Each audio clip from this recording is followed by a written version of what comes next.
Hi, I'm Vinny Alvarez, president of the New York City Central Labor Council. I want to welcome everybody this evening and thank you for being part of the Spotlight series sponsored by the Central Labor Council. Tonight, our focus is on women leading in the labor movement. And I know we're going to be talking about the contributions and the challenges which women face in the workplace. But I think before we open it up and turn it over to the moderator for tonight's event, I would just say I think there's two or three things that we just have to keep in mind as we go through this discussion, or is important for us to remember as we have tonight's dialogue and discussion. This is the first time in the past year, in 12 months, that we have seen women be more than 50% of the workforce. We've never seen it in our nation's history. And it is important for us to remember how significant and how important women are to the workplace, and the fact that they now represent more than half of the workplace. It's important in the context of tonight's discussion. The other thing, and these are really important today as well, is we're going through probably the worst public health crisis that we've dealt with in many generations, certainly for all of us who are here this evening. The pandemic has been so disproportionately impactful on women. And we know that as we come out of the pandemic and as we go through and begin the recovery process, we have to just remember, as we create policies which are going to lead us out of the recovery and through the rest of the remaining pandemic, how disproportionately impacted women have been with COVID and the pandemic over the past 14 months. And the third thing is the historical challenges that women have faced, the lack of pay equity, the discrimination that women have faced. These aren't new. They've been dealt with for many generations.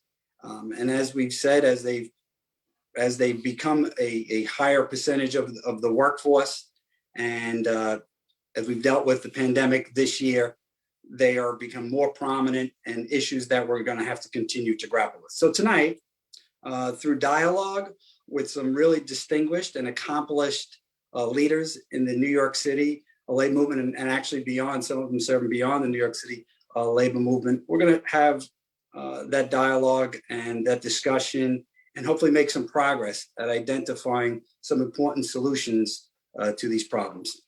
And to lead us through that discussion tonight is a great colleague and a great friend. She is the vice president for academic high schools at the United Federation of Teachers, and she's the secretary treasurer of the New York City Central Labor Council, our colleague, Janella Hines. So Janella, you can take it away. Thank you, Vinny. Good evening, everyone. It's wonderful to spend this time with you this evening. There we go. While March is Women's History Month, we in the labor movement recognize the importance of women all year long. Tonight, the New York City Central Labor Council is bringing together labor leaders, all women, who use their positions to negotiate strong contracts, advocate for their members, and shift thinking about what it means for a woman to lead. Earlier today, I shared a recent tragedy I experienced, and I apologize for my emotional response. In addition to heartfelt condolences from everyone on the call, my sister Elise Bryant sang a song that brought me comfort and that soothed my pain. From content to tone, it's just one example of the value that women bring to our movement and to this moment. And tonight, we're going to get into some conversation for that. Please join me in welcoming the phenomenal labor leaders who are going to engage in tonight's conversation. Barbara Bowen is the president of PSC CUNY AFT Local 2334. Gloria Middleton is the president of CWA Local 1180. Elise Bryant is the president of the Coalition for Labor Union Women. Melissa Robinette is the first national vice president of Actors Equity Association. Julie Bracero Kelly is the general manager of New York, New Jersey Joint Board of Workers United. Patricia White is the president of IATSE Local 764. Beverly Brakeman is the director of UAW Region 9A. And Myra Hepburn is the secretary treasurer of OPEIU Local 153. These women serve an important role in New York City's labor movement and in the labor movement across the country. And so today we're going to engage in a conversation with each other about what it means to lead, what it means for women to be at the table where we're talking about issues of working people. So our first question is going to hit at the technical side.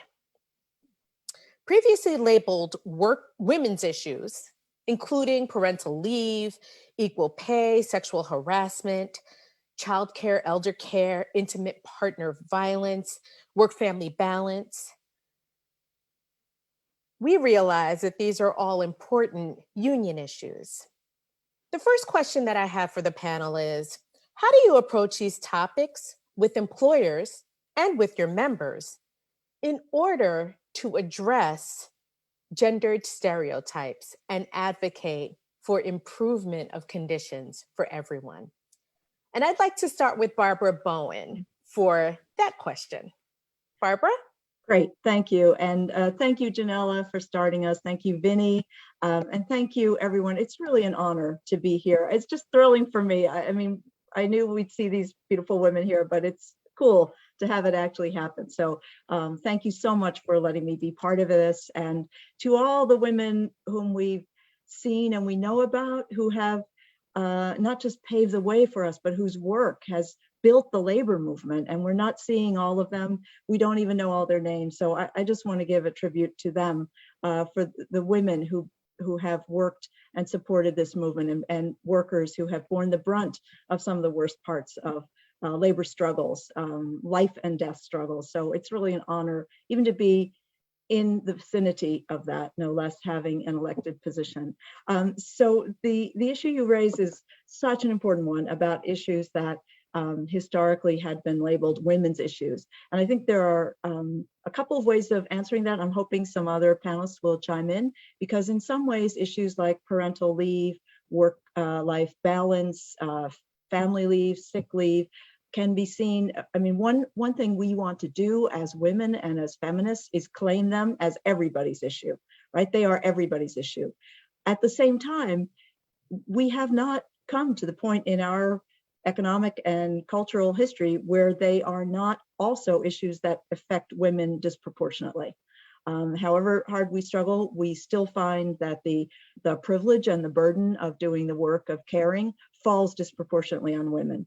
So in our union, I'm proud to say we're the first public sector union in the state. We represent to win paid parental leave. We represent the faculty and staff at the City University of New York, and we struggled. And one thing I mentioned to my sisters earlier was that something changed when we had a woman sitting across us at the bargaining table on the other side. That wasn't everything, but that changed, because the man who had been there before said, if you think you are ever going to get an increase in salary, an across the board raise and parental leave, you're out of your minds. And we had to wage a campaign of the whole union. We brought babies into the bargaining room. We had nursing mothers. We had babies sitting on the bargaining table. And that was a memorable moment. And we won that, and won it for the whole union. It's also for men. And I have to say that some of the most moving expressions I've had of surprise and gratitude for that 8 weeks of full pay parental leave have come from men who thought they would never have that time for that. You know, you only get those first 8 weeks once with a child, and they thought they would never have that. And they have expressed that. And I guess the last thing I would say on this is that the way that we've presented it in our union and won support for all of these benefits that have to do with family, that affect some of us, and not all of us, but we all have elected affinities, even if we don't have biological families, right? But the way we've presented that is that because we're a union, it's because we're unions that we can pool our resources and do these things for each other. And they benefit all of us, whether you have no children or 5 children and you use parental leave or you don't use it, or you never care for a sick family member or you do. The existence of those benefits strengthens all of us because it makes it a more humane workplace. It makes it a workplace where people get the time they need. And so what we've tried to do is present these benefits that affect family issues as benefits that we are lucky as a union to have the power by putting our money together in an organized way and our force in an organized way to win this for everyone. And I consider it a privilege to be able to contribute to parental leave, even if I'm not raising a child. And I think we've really seen that attitude take root in our union. So I'm looking forward to hoping others will also speak about this important issue. Thanks, Janella. Thanks, Barbara. Elise, I wonder if you could share your national perspective about these issues. Yes, Janella, my pleasure. I am a union woman, just as strong as I can be. I do not like the bosses, and the bosses don't like me. And I know which side you're on. I know which side all of y'all on this panel are on. First of all, I want to thank New York Central Labor Council for putting this together. This is right on time. We don't have to wait for March or Women's History Month to have women's voices come out and speak out. So thank you, Vincent. Thank you very much. Thank you, Janella. Coalition of Labor Union Women is, we've been on this since day one. And the current economic downturn, as we know, has impacted women, as my speaker before me said. The rest of the country has finally learned what we in the Coalition of Labor Union Women and women activists in general have known for generations, is that women's work is essential work. We are truly the backbone of the economy. And as that, we also were highly impacted by the layoffs, by the loss of jobs, and women of color more than women of European American descent. And so we're looking at joining with a coalition of the caregiving advocacy groups that are looking at pushing Care Can't Wait coalition to make sure that the Biden administration understands that caregiving is an essential work, and it's being done by people, women mostly, and mostly women of color at very low wages, or within the family where you're not getting wages at all. When people of African descent were stolen from Africa and brought here to this continent and work with unpaid labor, we would call it a slave labor force. But when women work for unpaid labor, it's called motherhood. Or somehow, you're supposed to take care of everybody and be happy about it because you're a woman. I know just recently I was on a panel with 4 women in California at the CLU state conference there, and all 4 of these women talked about how not only were they taking care of the home and working and doing their CLU work, but they also had their children at home with their schooling, and they had their parents who moved in. All 4 of them had parents, a parent or both parents, move in with them. And I thought to myself, oh no, this is something beyond the sandwich generation. I mean, this is like, a mega deck, big giant Dagwood thing. And they're not getting paid for that. And the women who are getting paid for it are paying so little that it's just ridiculous. So we're joining with the Care Can't Wait coalition. There's going to be an event on Saturday, April 10th at noon Eastern Standard Time. And we're asking folks to join in. It's going to be, like everything else, online, virtual, on Zoom. And so you can get more information at the Caregiving Care Can't Wait Coalition. If you want to go to that website and get more information. AFL-CIO is also distributing information. I'm sure that the Central Labor Council has it on this. But we need to invest $450 billion in Medicaid home and community-based services. Pass the Child Care for Working Families Act. Working families. Because as my sister who spoke before me said, Barbara, that, this is also falling on men. They didn't think this would happen before because, of course, the women's going to take care of it. But we know this. It's everybody. And passed the paid family and medical leave law legislation so that people can take the time off that they need. I remember going to Sweden years ago and hearing that they had paid medical leave for, at that time, I think it was 6 months.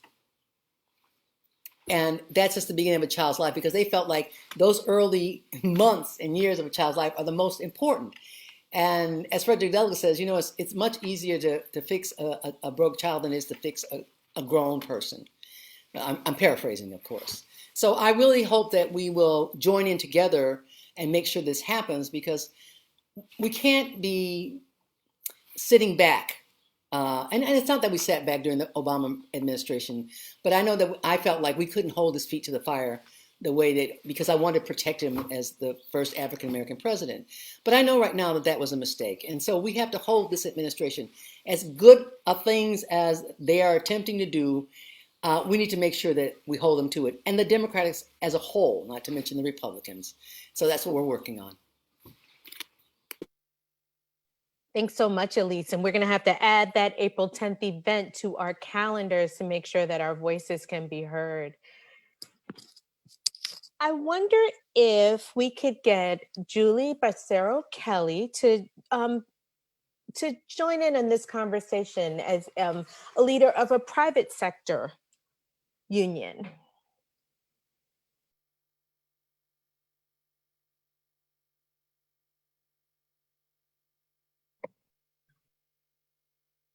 Julie, you're on mute. I'm sorry. I thanked everybody. I made some awesome points and I wrapped it all up and I figured out how to save the world. So now I'm off mute. I'll try to repeat it. Sorry about that. You'd think I'd know by now. So thank you to everybody. I think so much has been said already by my sisters who went before me. I'm just going to say a couple of specific challenges that we have in our union, and how we try to deal with them. And I know there's a lot more to talk about on today's call, so I want to make sure that people have plenty of time to go through those things.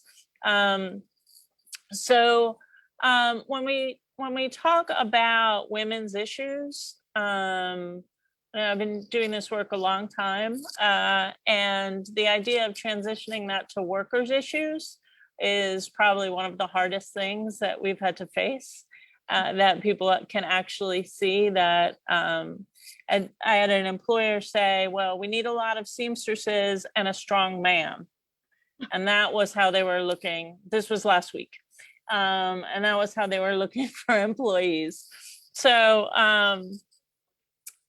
it's something that we're continually dealing with. A lot of it happens for us is just a change constantly in the language that we use, so that people just need to keep rehearing the same thing. And then people get to a point where they ask, why are we always saying it that way rather than another way?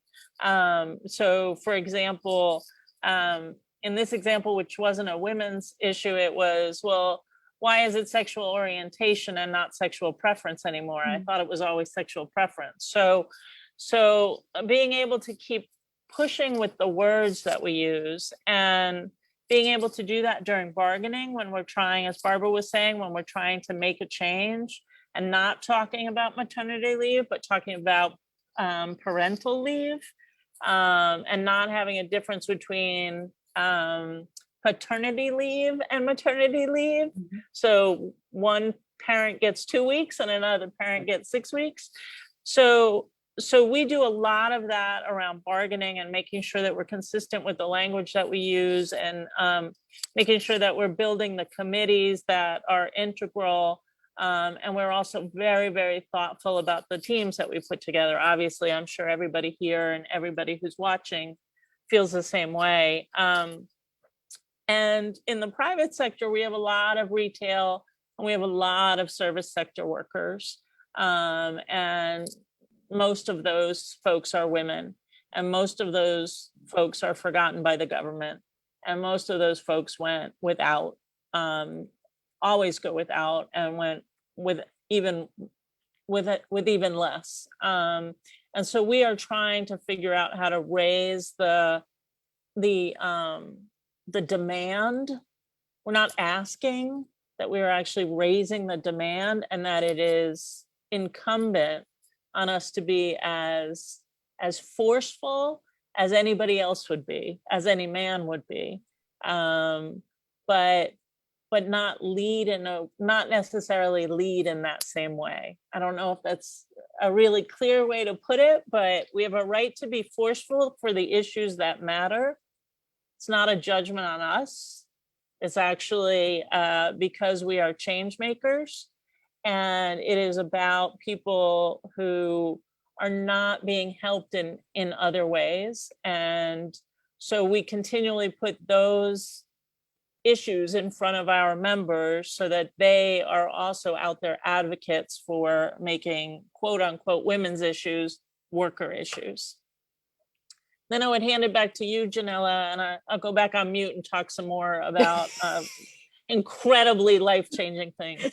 Yeah. Julie, thank you so much. I think that you have laid the foundation for us to transition to our next topic. And all that you've spoken about the hidden work that women often do, the stuff that we're unpaid for. Barbara, Elise, Julie, you have all spoken so beautifully about the ways in which our voices at the table have led to great change for the members that we represent.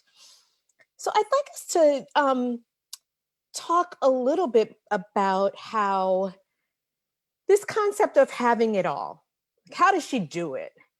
A lot of times when we're talking about women, we don't talk about men having it all. We very rarely talk about whether or not men can have it all, but women are often asked, well, how do you do it? How do you make it happen? How do you have it all? I'm wondering if you could shed light on your experience as a labor leader and how you view your role in developing young women to become labor leaders in a historically male-dominated community, as well as some of the concerns that we've faced in trying to have it all. And Melissa Robinette, I'd love to hear your thoughts about this topic. Thank you so much, Janella, and thanks everybody for having me. This has been a great discussion, but it's actually discussions like this that gave me at least the tools to have it all, and to not only have it all, but to actually get some amazing policy done and passed successfully. So I am a big believer in the you can have it all, but you have to have a good support system to help lift you up and bring you up into that all place. And I think it was 5, maybe 6 years ago, it was a women's history event that the CLC sponsored with all of the executive board members. And we all went to lunch, and Secretary Treasurer of the AFL-CIO, Liz Schuler, was there as well. And it was just a group of women. And it was the first time in all of my experience in the labor movement where I showed up and it was all women. And I'm not kidding. My brain actually said, you exist. You all exist. I had no idea. And that lunch was amazing. I mean, we laughed, we cried. It was better than Cats. It was amazing. I could tell you what I wore, what the weather was, who sat where, probably like every single person I could name out, draw out where they sat on at what table, and it was great. And to that helped me understand how to organize more folks, especially as they came onto our board, our national board, as young female workers, to empower them to help us be as brilliant as we can be. At Actors Equity, we very much do, and in the labor movement as a whole, we do have what I call the patriarchy problem. And I would say even in the last year, I've been able to take all of the things that I've learned, and there's been a group, we lovingly call ourselves the smashers of the patriarchy, or the patriarchy haters. And we've banded together actually over originally what was a healthcare issue, and we've passed policy all the way from harassment to healthcare and everything in between. And we've come together as a group to point out during our meetings. We use Robert's Rules of Order, but we actually find ways to call point of patriarchy without saying point of patriarchy. It's like point of order, but it's point of patriarchy. And how to get the awareness of, you know, we're not gonna do that anymore. We're gonna be awesome all around. So thank you. Yes, and we're going to be awesome when we call out and smash that patriarchy. I love that. Thank you for sharing that, Melissa. Gloria, would you share with us what your thoughts are about this topic? So you're saying, how does she do it all? How does she do it all? I'm still asking that question. It's something that you just have to have the passion for, number one. And coming from the public sector union, where a man was in charge for over 40 years and becoming the first African-American woman to be president of a local of 9,000 public workers, which is mostly women, about 90%, it was a challenge. And in the beginning, it was difficult in deciding how I was going to be this leader that was different from the man who was there before.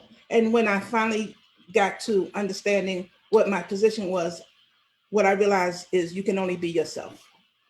You just have to navigate the knowledge that you already have, that you've acquired through the years, and use it to lead your people. And in doing that, becoming members of the Central Labor Council, of the MLC, being on the boards, being in these different rooms where it's mostly male dominated, you have to make sure your voice is heard. And a lot of the leaders of these councils, et cetera, and I give my applaud to Vinny, he makes sure that your voice is heard. And a lot of men are becoming cognizant that you have to make sure everybody in the room is heard. Having said that, you still have to work your way around making them understand that our issues are a little different. And an example of when, let's talk about transit, for example. If you work in the subways or on the buses, making sure there's bathrooms that women can go to and that they feel safe in. As we go through different phases as being leaders, you have to be cognizant of issues that affect everybody as well. We recently won our lawsuit that the former president started. He was the starter and he called me the finisher, where our members did not, in a certain title, did not have pay parity. When we acquired them, we realized that their pay was much below the standard that it was for men because they were not in a union. And having a union made the difference. Long story short, we did a settlement with the city. People won up to $20,000 in difference in pay, which means a lot for a family. So, and as we go through the different types of issues that we have, I'm trying to bring up other women that's in the local to understand that, you know, their position is to also to lead and to give them encouragement and to make sure that they do training and to mentor them and to give them the ability to feel like they can make decisions on their own. Because as we discussed yesterday, we women, we try to be perfectionists. We want to do it all and we want to do it right. So if we don't feel that we can do it right, we don't want to step up. But what I am out here saying to women who are in position and want to move up, get rid of the fear, push forward. If the passion is in your heart, you'll make it. You'll be able to do what is needed to be in that leadership position, because we need more of you. We need more women so that we can present ourselves with our colleagues who are men and make them understand that it is important for us to have that voice and to shed light onto things that they may not see, because we have issues that we see that may not be so apparent to men. And I'll stop at that because I could keep on going, but thanks, Janella. Thank you so much, Gloria. You have opened up a whole wealth of conversation there. So we're going to build on that. And I wonder if Beverly could speak from the vantage point of being a woman at a table that is predominantly male. Having followed leadership of a woman, right? Like that you succeeded a woman in this position of leadership in this predominantly male arena. Could you share with us what your thoughts are on this topic? Sure. Yeah, thank you. First, thank you, Vinny and Janella, for hosting this event. I really appreciate it and honored to be part of it with such amazing other women in the labor movement. I'm one of those that has a region that goes very past New York. So a lot of people won't necessarily know who I am. But yeah, so I am one of 2 women on a board of 13. I did succeed a woman and probably wouldn't be here had it not been for her advocacy for me. In terms of the issue of, like, how do you do it all? For me, how I do my issue is not so much how do I do the work of juggling so much, but how do I work around the political power structures, in my case, in a union that's very male dominated. And that doesn't mean it's just a lot of men. It means that the entire institution revolves around, patriarchal power, frankly. And I love the men that I work with, but it is very, very challenging. And some of the ways that I do that I've learned are, I often have to ask a man to help me. I'll have a really great idea and I'll say it to the man next to me, and he'll be like, yeah, well, whatever. No, that's not a good idea. Then they'll say it and everybody will be like, ooh, like, I can't even tell you how often that happens to me. And I see you all nodding your head. So I'm not alone in that.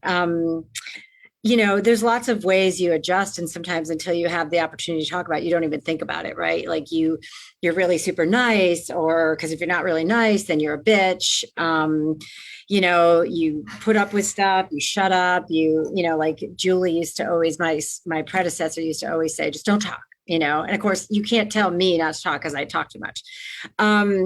So that's how I navigate it. And I find, I'm persistent, right? Like little places, like, when sexual harassment is there, I'm like, I'm not going to be quiet, and I'm not going to, and what I have found is when I speak up, in my union, there are men who listen, and in, patriarchal power, unions like mine, that's really important. Change takes time and it requires patience, and a lot of courage, and a lot of tenacity.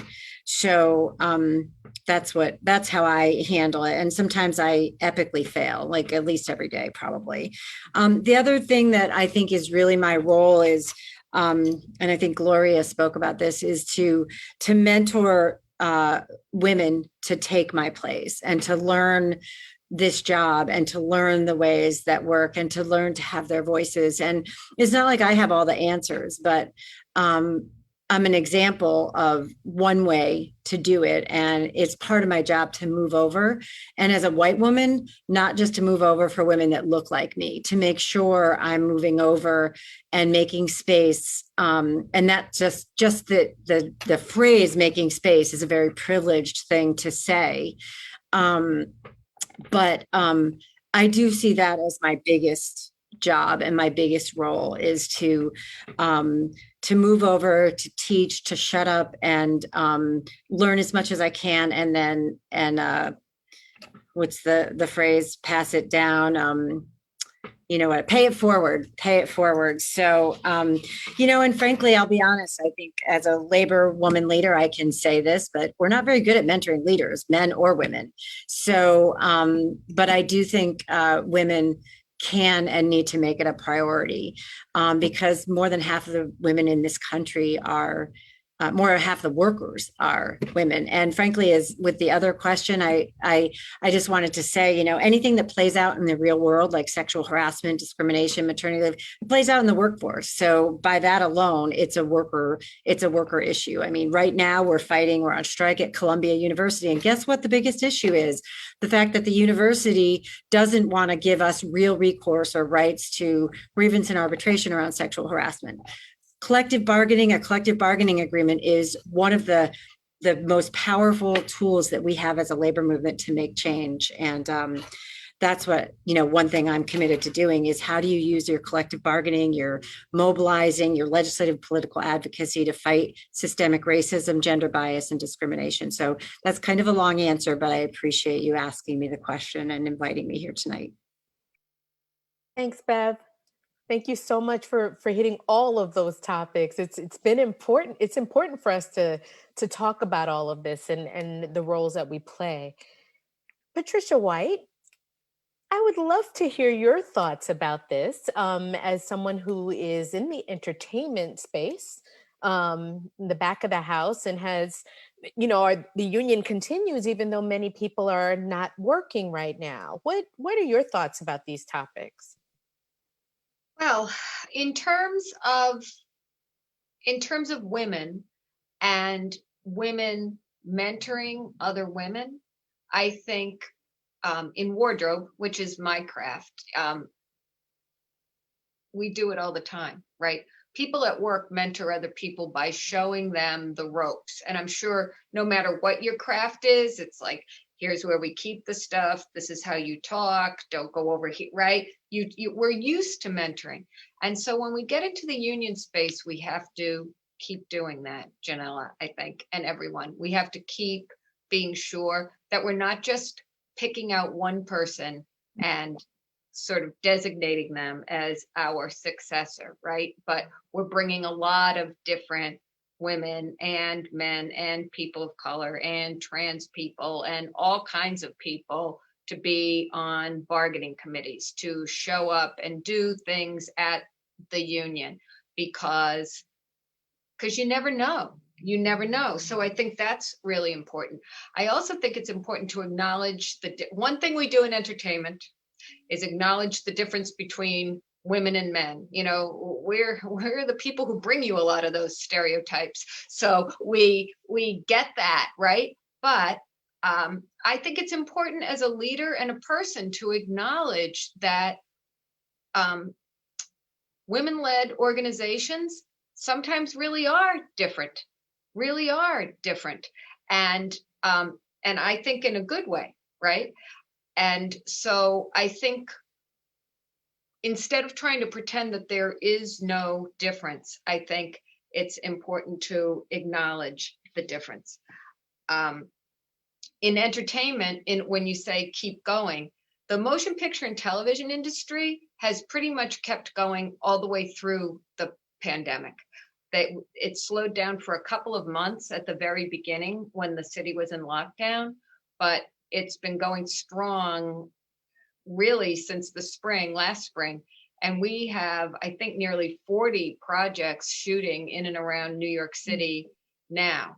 And so one of the things that I think everybody is concerned with, but women get it. Women get health and safety, right? Women aren't afraid to say, right, I don't think we should do that. I don't think it's safe. We have to worry about ourselves. And so I think that's important. So, you know, the IA, my union, all the entertainment unions have been really proactive with employers on making sure that, you know, when you're shooting a television show, the cast can't wear PPE, you know, unless it's a show about that, right? But most of the shows don't even want to be about that because they want the project to live past this moment. And so how do the wardrobe and hair and makeup people and the sound people who are right up close and personal with the actors, how do you keep them safe? And we have, for the most part, kept them safe. And the union has been incredibly present and proactive. And, I know my business agents have visited sets. We have tons of testing, all of these protocols. And I think that this critical shift during COVID to being more aware, and all of you in your businesses have unique issues, right? I think that's going to stick. I think it's going to stick. Workers aren't that afraid to say, please ask her to put on her mask, right? Please, I need gloves. And I think that's a real shift. I think in the past, people were like, it'll be all right. Or, oh, Janella, just like do it this once. People aren't doing that anymore. And I think that that's important too. And full disclosure, I've lost a little track of the question, Janella, but I hope that this isn't too discursive, because what I would say is that the entertainment industry has a lot of everything: racism, sexism, homophobia, misogyny, right? But we also have so many sort of great, woke, progressive people and leaders, men and women, who are willing to speak up, that I think we can really lead the way on some of these things, because for the most part, it's a really tolerant industry. And people are, that this comes from, just so you know, years of working on projects where people are like, how's your show? And you're like, oh, I see, I hope we get a run out of it, right? You might not love it, but you're used to being like, I don't love it, but it's mine. And so that's created tolerance, I think, and a willingness to experience new things. So I hope that's a good enough answer. Absolutely. Thank you, Pat. Thank you, Pat. And I appreciate that all of our panelists so far have incorporated some important nuance about the work that you do and the workers that you represent, so that people understand, since we have a wide range of people watching us, so that people understand the differences in the experiences we have. Thanks, Pat. Myra, could I bring you into this conversation and hear your thoughts about women having it all, or women leading differently, or ensuring that our voices are heard at the table? I'd love to hear your thoughts.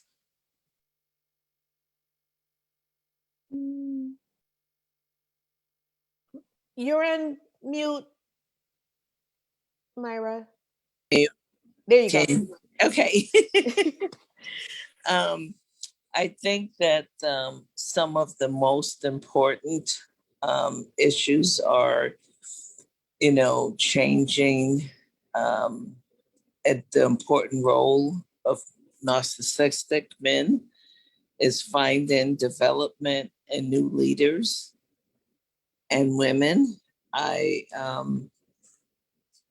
Out of all of the years of Local 153, I'm the first woman and the first African-American person. And I think that we should be able to develop people that look like us, people that we represent. And that was always my hardest fight, that and nothing against Irish, but they were all Irish for all of those years. And there's nothing against that. But I think that as we progress and want to replace ourselves and want to have new leaders, I think that's the best thing that we can do as women, because we get left out so often, and now it's time to change it. Thank you, Myra. You're welcome. I kept it definitely short and sweet. I had a whole bunch of other stuff to say, but I think I'll do it for the next meeting. Okay. That is fine. That is fine. We appreciate you. We do I mean, when you think about all of the topics that we could address with this Mhm. phenomenal group of women, I mean, we could do a series every week and talk about one of these issues for about an hour. So the time is really, really tight. And I thank all of you for sharing your thoughts. We have about 10 more minutes before we are going to wrap. And so I'm going to throw a question out for just a free for all question for us to consider before we wrap up.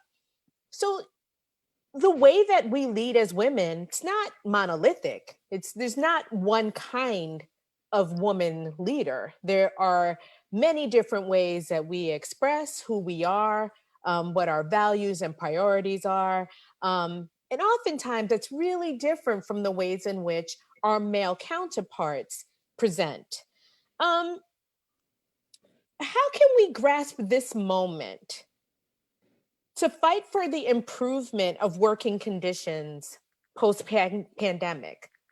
How do we make sure that we are keeping our voices heard, that we are speaking loudly, that we're at the table, so that, as Pat said earlier, this is not a flash in the pan, but we're taking this forward in the way that we're leading our unions. And now, oh, Gloria, I see you. I'm glad you brought that up, Janella. We are facing our members going back to the workplace. As many of you have announced, the mayor said May 3rd is to go back to work, and each agency has to have a plan as to how they're going to do it. We have to have a voice at that table.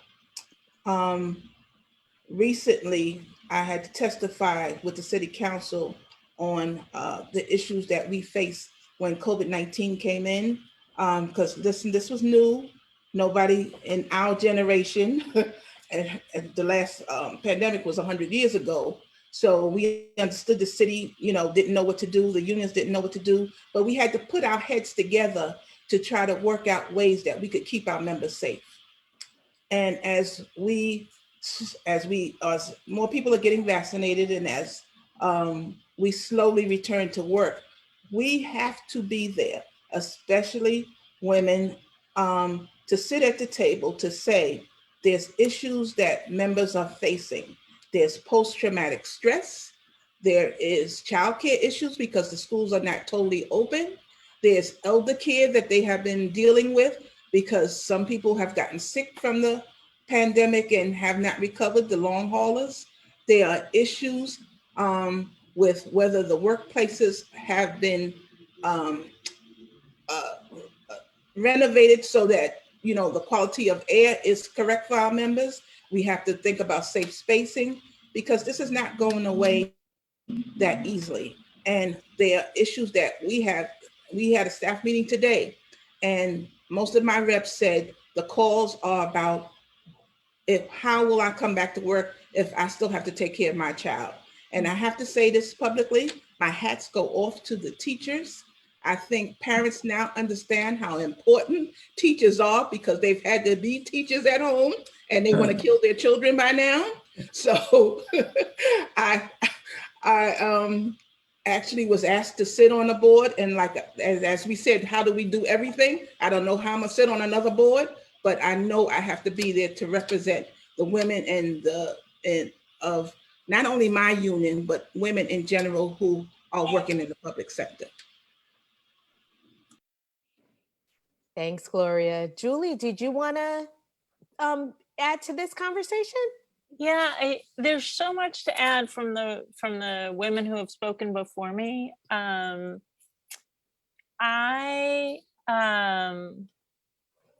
One of the things I think Pat said or Barbara said about not going back on health and safety, and then Myra also talking about health and safety, I think it will be, unfortunately, very easy for some of our places where our members work to forget and to go back to just where they were, and because it was an inconvenience. Or in the service industry, it made consumers uncomfortable at best, and angry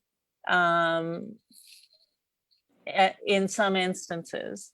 And so I think this issue of making sure once we're not in the midst of a pandemic, how do we take the lessons and how do we lead to make sure that those health and safety issues stay in place?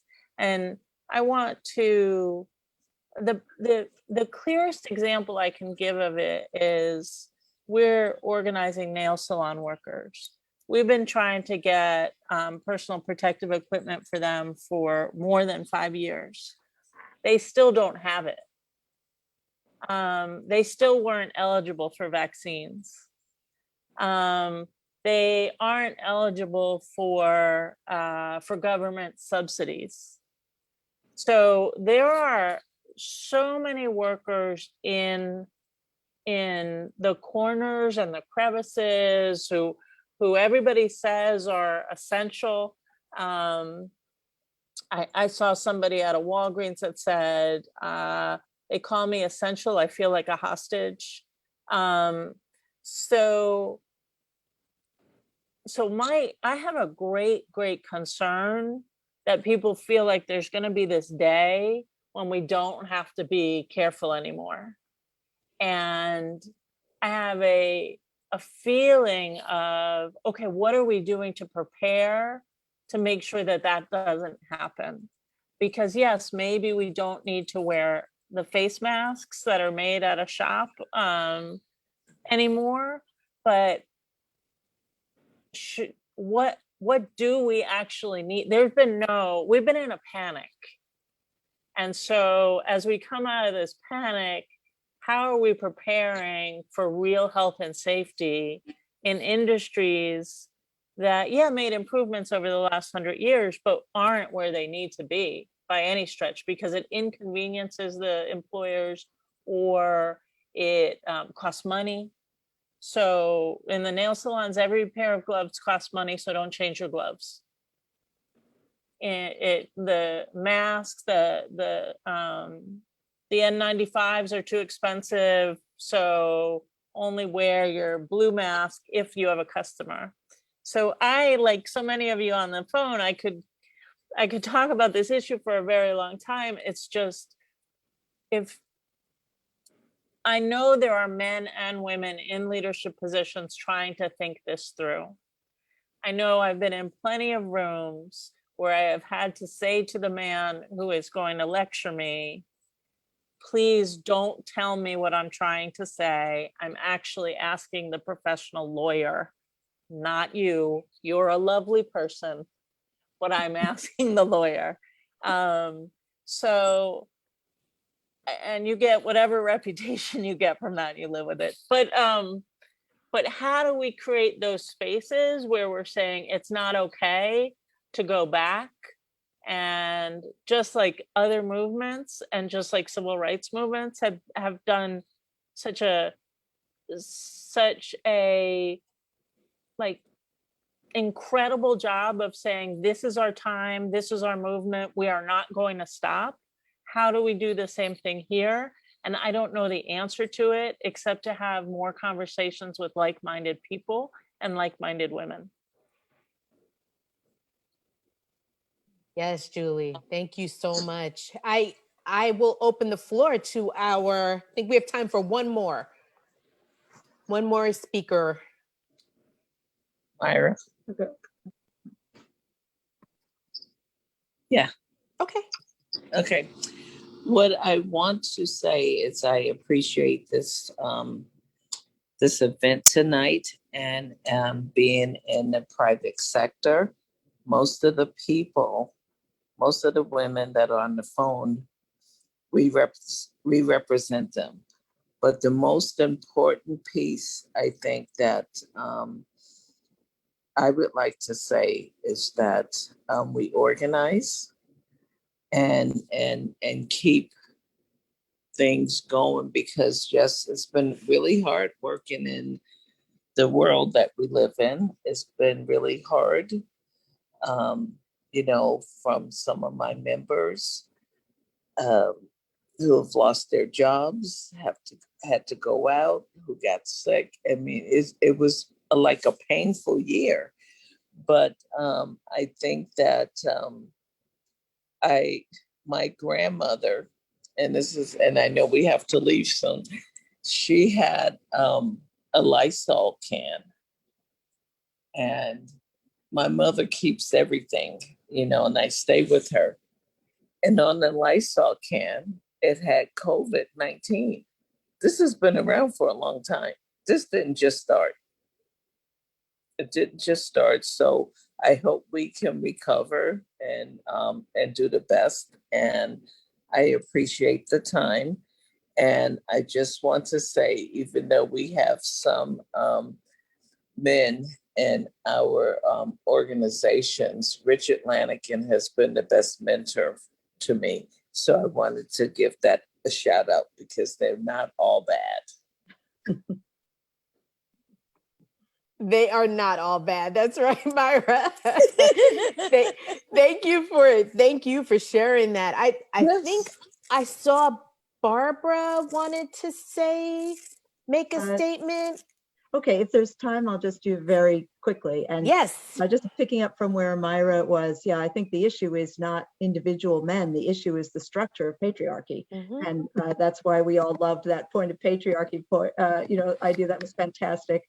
But the structure and patriarchy is a labor issue, just as racism is a labor issue. And if we could, if the whole society were arranged around women's needs, we would have a whole different week. We would have the structure so that when you have your period, you get time off. We would be structured differently about children. The whole thing would be reimagined. The whole work week totally changed.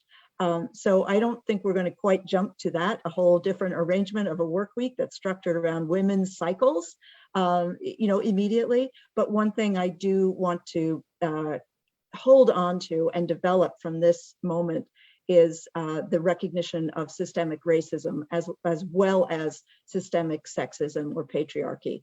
And I think we must, all of us, take that back into not just thinking about individual aggressions, painful as they are, devastating as they are, but also about the whole structure, and that labor needs to be part of solving that problem and solving that structure, because it hasn't always been part of that. And maybe this is an opportunity for the labor movement to emerge from this towards reimagining quite a few things. And one would be structural solutions through labor to the systemic racism that oppresses every single person, though in very different ways.